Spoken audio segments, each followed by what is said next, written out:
Bonjour mes auditeurs, auditrices. Alors, bienvenue au Diamant Bleu de Nadia. Aujourd'hui, comme surprise, comme une invitée spéciale, j'ai une femme, une entrepreneuse, une mère, une femme avec plusieurs chapeaux, une écrivaine. Alors, je vais continuer. Elle s'appelle Nersa. Bienvenue, Nersa! Merci. Alors, pour de vrai, j'aimerais que tu expliques à mes auditeurs qui tu es parce que tu portes plusieurs chapeaux. Et en tant que conférencière en santé mentale et tout, j'aimerais que tu parles un peu de toi. Effectivement, j'en porte beaucoup. Je suis mère monoparentale de 2 garçons, aidante naturelle pour mes parents. Je suis aussi chef d'entreprise. Ça va faire une trentaine d'années que je suis dans l'entrepreneuriat. J'ai créé des entreprises, j'en ai acheté, j'en ai vendu, j'en ai perdu, etc. Aujourd'hui, je possède une grande entreprise qu'on appelle Gestion PCO, qui fait du recrutement de personnel, mais qui fait aussi de l'automatisation de processus.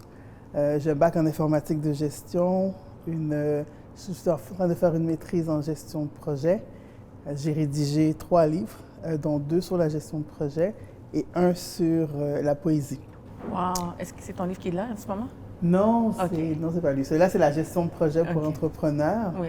C'est un livre que j'ai écrit beaucoup pour aider, dans le fond, à tout ce qui est aider un entrepreneur à réaliser ses projets dans une entreprise. Wow! OK. Et comme tu me demandais pourquoi la santé mentale, on me pose souvent la question, parce que j'ai l'air d'être plutôt cartésienne, informatique et tout ça, c'est que je trouve que en tant qu'entrepreneur, on fait beaucoup de choses. On jongle avec beaucoup de projets. C'est vrai. Moi, j'ai eu comme 2 passes assez difficiles dans ma vie où j'étais surchargée, débordée. Je ne savais pas trop comment faire pour réaliser ce que j'avais à faire. Et donc, j'ai comme décidé de parler un petit peu de santé mentale, de mon parcours, de ce que j'ai vécu et comment justement tout ce qui est l'automatisation, comme je disais plus tôt, ou l'informatique, ou le bien-être de soi peut aider, dans le fond, à faire réaliser nos projets et avoir moins de stress. OK. Alors, du coup, tu as décidé par toi-même, à travers tes émotions, à travers qu'est-ce que tu as passé personnellement, de commencer à être conférencière en santé mentale. Exactement. C'est sûr qu'il y a eu un événement aussi assez majeur qui est arrivé. Moi j'étais en dépression à un moment justement à cause d'une surcharge, etc. Il y a eu un décès, le décès de ma mentor, qui s'est suicidé pendant que j'étais dans ce moment-là. Et ça m'a comme réveillée pour me dire, OK, mais il y a comme quelque chose là qui se passe. Parce qu'après ça, j'ai comme vu c'est comme si tous les témoignages ont commencé à arriver pour dire, OK, oui, il y a une problématique, surtout quand on est femme, Oui. entrepreneur. Des fois, on jongle aussi avec la famille, le travail et tout ça. Je me suis dit, mais moi, j'ai quand même une histoire. Est-ce que je ne peux pas aider à travers mon histoire, à travers les outils que j'ai développés pour y arriver, pour pouvoir parler un petit peu de ça. Donc, c'est pour ça que depuis 2019, ça a vraiment commencé. Et vraiment, je suis vraiment dans le processus. Et quand tu me dis tu es poète, qu'est-ce qui t'a donné l'idée de devenir une poète? Où est-ce que tu prends toutes tes émotions? Est-ce que c'est tes émotions qui te donnent ce courage d'écrire ce livre, cette passion que tu prends le temps d'écrire ces poèmes? C'est vraiment, mes poèmes, c'est une manière pour moi d'extérioriser ma peine. OK. Parce que les gens, on voit une image de moi, je souris beaucoup, je suis toujours avenante, tout ça, mais j'ai ce côté un peu plus mélancolique, triste, qui est très profond. Au début, quand je l'avais, je pouvais m'enfermer, je parlais à personne, je m'isolais, j'arrêtais de fonctionner complètement quand ces moments-là arrivaient, et je sortais juste au moment où ça allait bien. Et la poésie a été une manière pour moi d'extérioriser tout ça. C'est pour ça que des fois, j'ai tendance à dire que mes poèmes sont un peu noirs ou sont tristes, parce que c'est quand je suis le plus bas que j'écris, quand l'émotion est le plus fort, qu'à ce moment-là, je commence à rédiger. Et comme j'ai dit, j'ai eu quand même des passes de dépression. Moi, je suis mariée, divorcée 2 fois, donc c'est des choses qui ont été très difficiles. Oui, J'ai eu des peines d'amour aussi majeures. Donc, sans compter des décès, sans compter moi-même ma mélancolie profonde. Donc c'est ça, la poésie me permet d'extérioriser ça. Alors, et aussi, tu nous as parlé beaucoup de l'entrepreneuriat et la santé mentale. Est-ce que tu peux nous expliquer un peu plus par rapport, élaborer un peu plus les défis que tu as passés à travers en étant entrepreneur, chargé de projet et chef, comment tu fais pour gérer, jongler tout ça en même temps? C'est sûr que j'ai choisi des domaines difficiles. Donc, j'ai choisi de rentrer en informatique en 94-96. C'est un domaine d'hommes. C'est un domaine où on était moins de 6% de femmes et on était moins de 3% même de femmes noires. Donc, qui est encore un domaine très difficile. Donc, quand je suis rentrée sur le marché du travail, moi, j'étais souvent la seule femme, la seule noire, où ce que tu dois te battre, dans le fond, pour prouver ta place, pour prouver qu'on a notre place ici, qu'on est capable de faire notre travail. Donc, je portais cette lourdeur-là. Et aussi, on ouvre les portes pour d'autres. Donc, si on nous a choisis, donc si on fait mal le travail, il y aura peut-être plus de noirs qui vont rentrer dans le domaine. C'est vrai. Donc, tu sais, je portais ça. Mais entre-temps, moi, j'aime l'entrepreneuriat. Donc, en parallèle, j'avais mes entreprises. J'en ai créé, j'en ai bâti, j'en ai acheté, j'en ai structuré, mais je n'ai jamais arrêté l'entrepreneuriat. Donc, je jonglais avec ces deux-là. Puis bon, comme j'ai dit, je me suis mariée, j'ai eu les enfants, j'ai écrit des livres. Donc, je pourrais en dire beaucoup de choses que j'ai fait en parallèle. Comment j'ai réussi? C'est, moi, je suis hyperactive. Je suis quelqu'un qui doit faire beaucoup de choses. Et les gens qui sont hyperactifs ou des personnes ce qu'on appelle aujourd'hui la neurodiversité, ce que je comprends très, je ne suis pas spécialiste, mais c'est qu'on a on a besoin de dépenser beaucoup d'énergie dans beaucoup de choses. Donc moi, c'était naturel pour moi d'y aller. Et ma spécialité en informatique, c'est le contrôle de projet. C'est-à-dire, c'est de choisir le bon projet à faire, de prioriser les tâches, de choisir les ressources, de savoir le budget qu'on a, est-ce qu'on l'a, etc. Donc, j'ai mis mon expertise dans ma vie. Parce que moi, tout n'est pas prioritaire au même moment. Okay. J'ai plusieurs choses à faire, mais je choisis quand est-ce que les faire, quand est-ce que les prioriser selon des échéances, etc. C'est ce qui moi, ça m'a beaucoup aidé à faire beaucoup de choses et à réaliser certaines choses. Et dans la communauté, dans l'entrepreneuriat, tu as dit tu étais la seule femme noire.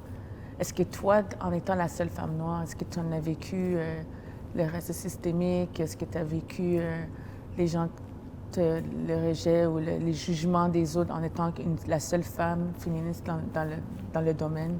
Oui, parce que le racisme systémique, j'ai eu les deux. Le racisme systémique parce que quand je choisissais, c'était justement souvent parce que j'étais une statistique. OK, on va te prendre parce que tu es noir ou on va te prendre parce que tu es femme. Mais quand tu arrives dans l'entreprise, on te fait sentir ça. On ne te fait pas sentir en te disant, OK, tu es femme noire ou quelque chose, mais ah ouais, comment ça t'es arrivé là? Tu vois? Ah ouais, tu es la seule noire dans le domaine. Donc, j'avais des messages subtils. J'en avais d'autres moins subtils aussi, parce que j'ai fait face à du racisme, surtout quand j'allais travailler loin de Montréal. C'est bien que tu me dis que tu as eu des messages subtils. Ouais. Et c'est étonnant parce qu'on le vit, c'est comme si on est toujours en mode survie, en mode combat. Parce que quand j'arrivais dans mes emplois, femmes noires, informatiques, c'était souvent, qu'on le veuille ou non, plus des hommes blancs. Et je travaillais en ingénierie en plus. Je fais comme 15 ans de ma carrière là-dedans. Donc, c'est toujours d'arriver, puis il fallait que je me prouve tout le temps. Travailler plus.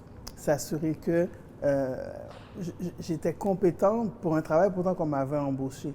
Et c'était une lourdeur. Et puis, en plus, je portais le fardeau de dire, mais je ne dois pas fermer les portes pour les autres Noirs qui vont rentrer après moi. Donc, tu passes ton temps à faire ça. Puis de l'autre côté, tu as des messages subtils. Ah, tes cheveux. Ah oui, tes voyages, qu'est-ce que tu fais? Ah, tu viens d'où? Moi, j'étais toujours, je suis née à l'hôpital Sainte-Justine. OK, donc ça réglait le problème-là. Donc, tu sais, ça surprenait les gens. Mais tu sais, tu es toujours en mode, tu es comme en mode attaque? Oui, parce que tu sais qu'on va te dire quelque chose, qu'on va arriver pour te poser une question.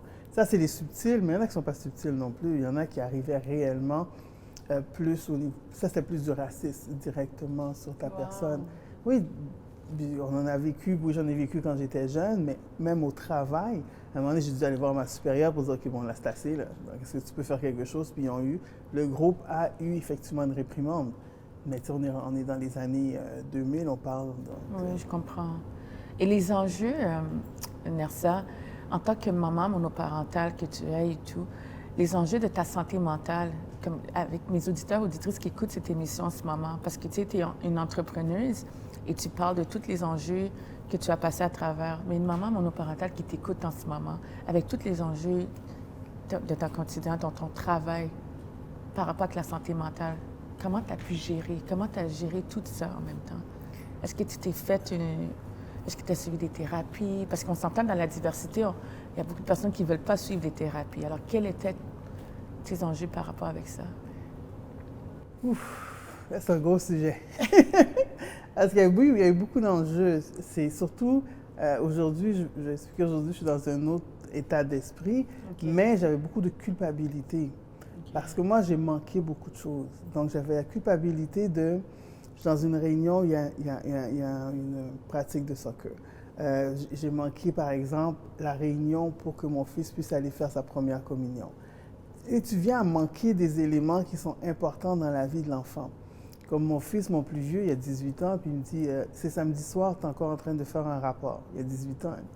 Donc, tu sais, c'est comme tu te sens coupable. Tu sais, tu veux développer ton entreprise, mais tu as les enfants à côté où ce que tu dois leur donner le temps parce qu'eux, ils sont là pour toi à ce moment précis. Donc moi, pendant longtemps, j'en pleurais tout simplement. Je pleurais, je me disais, OK, je suis une mauvaise mère, c'est sûr que je ne leur ai pas donné ce qu'ils avaient besoin. Là, je me rends compte les événements que j'ai manqués, les réunions que je ne suis pas allée, etc. Donc ça pèse énormément et très lourd. Et tu regardes l'enfant, tu te dis, est-ce que c'est de ta faute s'il est triste? Est-ce que c'est de ta faute s'il a telle chose? Donc, pour moi, c'est très lourd. C'est un sentiment que moins lourd maintenant, ma culpabilité, mais quand même, il y a des moments où j'ai le cœur serré. Et tes enfants, en ce moment, la relation en tant que maman, là, maintenant, tu as trouvé des tactiques, tu t'es arrangé par rapport avec ça? Exactement. C'est que là, je leur ai rentré dans un horaire. Tu sais, on a un horaire, voici le moment que j'ai. Puis je pense que moi, la pandémie m'a aidé dans un certain point parce que je suis à la maison.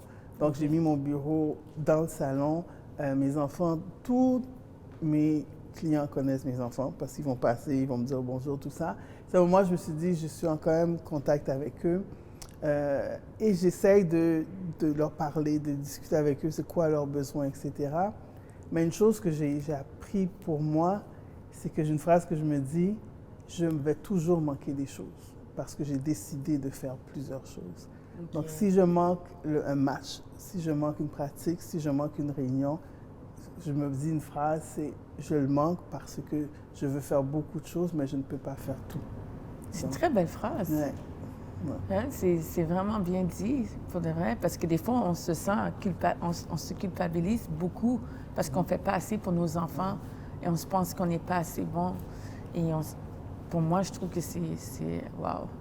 Et ton livre, en ce moment, est-ce que tu veux nous partager par rapport à ton livre? Lequel?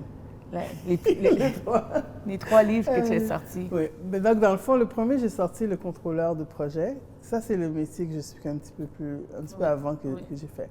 Pourquoi j'ai écrit ce livre-là? C'est qu'on me demandait souvent, c'est quoi ton métier? Qu'est-ce que tu fais? Pourquoi tu fais ce métier-là? J'ai dit, OK, à force de le dire, puis j'écrivais beaucoup, je bloguais, je faisais des conférences sur la gestion de projet, le contrôle de projet. Donc, ça, c'est dans les années 2010 à peu près, même un petit peu avant, où on me demandait c'était quoi mon métier. J'ai dit, OK, bon, j'ai pris tous mes textes de blog, tout ce que j'avais créé.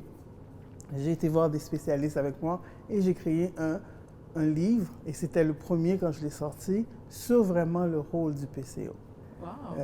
Parce que c'est quelque chose de très pointu, qui n'est pas très connu, mais qui est très intéressant. Donc, le premier a été rédigé, a été lancé comme ça. Le deuxième, la gestion de projet pour entrepreneurs, ça fait partie de mon parcours de moi-même. Donc, je suis entrepreneur, je suis gestionnaire de projet. J'ai dit comment combiner les deux pour donner des outils aux gens. Mais c'est des outils, au début, quand on lit le livre, ce n'est pas seulement des outils techniques. Au début, je vais parler dans le livre du moi. Okay. Comment comment un entrepreneur doit avoir son jardin secret, pourquoi il doit s'entraîner, pourquoi il doit se former. C'est vraiment le premier, c'est le moi en tant qu'entrepreneur. Comme moi je dis souvent aussi dedans, c'est qu'il faut être égoïste quand on est entrepreneur. On n'a comme pas le choix pour avancer. Après ça, j'explique la gestion de projet qui est comment choisir les bons projets pour pouvoir faire son entreprise fleurir, pour qu'on grandisse et on vive de notre entreprise. Et je donne un exemple concret à la fin. Puis moi, j'aime les choses très directes. Donc, le livre, il est petit, il va directement où est-ce que... Tu peux l'utiliser tout de suite avec des choses concrètes. Donc, ça, c'était important. Le troisième, c'est mon livre de poésie. Et qui s'appelle comment, ton livre de poésie? Angélique à tort et à travers. Donc, c'est juste des écrits, tous mes écrits mélangés un peu, mes poèmes, mes textes. J'écris depuis que j'ai l'âge de 12 ans, donc ceux-là, je les ai laissés un petit peu de côté. Peut-être dans une prochaine version, parce qu'à 12 ans, on s'entend. Mais surtout, j'ai eu une grande peine l'année dernière. J'ai eu une cassure dans ma vie, souvent que j'appelle, qui a comme fait déborder le vase. Donc, pendant toute cette année-là, j'écris. J'ai écrit toute ma peine et je l'ai laissé déverser. Ma peine de ce moment-là, mais ma peine passée aussi. Toutes mes dépressions, mes pertes. J'ai perdu beaucoup tout au long de ma vie. Ma culpabilité en tant que mère. Des fois, je dis que ma vie est inachevée. J'ai fait beaucoup de choses, mais je n'ai peut-être pas achevé des éléments dans ma vie. Puis ça garde une lourdeur sur mon cœur. Donc, le livre a été comme cette expression-là que j'ai mis dedans. Il y en a d'autres que je continue à écrire parce que pour moi, c'est comme important d'écrire. Oui, c'est essentiel. Alors, c'est vraiment une manière de guérison pour toi d'écrire. Exactement, oui. Et ça m'a guéri parce que je me souviens de l'événement que j'ai fait. Souvent, je dis aux gens, moi, le jour de l'événement, j'ai été libérée. Moi, l'événement, j'étais heureuse de voir les gens, c'était important pour moi, mais le fait que le livre était imprimé, je me suis dit, OK, j'ai comme un pan de ma vie que je me sens... OK, que j'ai déposé quelque part. C'est bien. Wow. Puis quand tu fais tes conférences, tu parles, tu es conférencier en santé mentale, alors tu parles de tout ton vécu et comment tu écris tes livres qui t'ont guéri et tout. Exactement, je parle de mon vécu parce que je me dis, si ça peut aider quelqu'un, c'est ça qui est important pour moi. J'ai commencé à le faire parce que j'ai la possibilité de dire que je suis tombée. Parce que souvent, malheureusement, la société a tendance à dire que, OK, mais comment un entrepreneur, tu veux réussir, mais tu as eu des dépressions. Tu es un entrepreneur, mais tu as perdu des entreprises. Moi, je suis rendu à un point dans ma vie où je peux le faire. Je peux dire que j'ai eu des faillites. Moi, j'en ai eu 2 pendant que j'étais entrepreneur. J'ai tout perdu. À un moment donné, j'allais demander de l'argent, j'allais demander de la nourriture dans les bank food. Exactement. Ouais. À un moment donné, j'habitais chez des gens, j'ai perdu ma maison, etc. Donc, je peux le dire, puis dire que je continue et je réussis. Ça va donner l'espoir à quelqu'un de dire, OK, mais on peut chuter, puis on peut revenir. J'ai perdu des emplois, etc. Mais tu sais, ce n'est que le passé, parce que si tu continues ton focus vers ce que tu veux, tu peux y arriver, puis tu vas y arriver. C'est ce message-là que je veux aujourd'hui donner aux gens pour dire, oui, quand on est dans la tourmente, il n'y a pas de lumière. Il n'y en a pas. Vrai. On l'oublie, on ne va pas la voir, il n'y a aucun moyen qu'elle existe. Elle n'existe pas. C'est juste de s'arrimer puis de dire, OK, à un moment donné, moi, c'est ce que je me dis, ça va sortir, je vais sortir, je ne sais pas quand, demain, aujourd'hui, dans un an, mais ça va sortir puis je laisse le choc m'arriver. Donc, c'est cet espoir-là que je donne aux gens. Merci beaucoup, Nersa. Merci de venir dans mon émission. Écoute, c'était excellent. J'ai appris tellement à travers ton témoignage. Si mes auditeurs et auditrices aimeraient rentrer en contact avec toi, où est-ce qu'ils pourraient rentrer en contact? Dans les réseaux sociaux? Je suis très disponible. Je suis vraiment disponible. Si quelqu'un m'écrit sur Facebook, LinkedIn, mon adresse courriel, nersa@nersadorismond.com, je réponds. Je reste vraiment le plus accessible possible. Donc, on peut me rejoindre sur ces 3-là. Et moi, partout sur mes plateformes, c'est facile, c'est Nersa Dorismond. C'est pas compliqué. Merci beaucoup, Nersa. Alors, mes auditeurs et auditrices, j'espère que vous avez vraiment aimé cette émission. C'était vraiment incroyable parce qu'en tant que jeune maman monoparentale, entrepreneuse, chef, conférencière, elle a tombé, puis elle s'est relevée, puis elle explique tout ça à travers ses livres. Mais que j'aimerais aussi remercier mes commanditaires, tous ceux qui ont cru en moi, qui continuent à croire en moi et qui m'épaulent. Je voudrais vous remercier. À vous, mes auditeurs et auditrices, merci encore. Et à bientôt, à la semaine prochaine. Au revoir.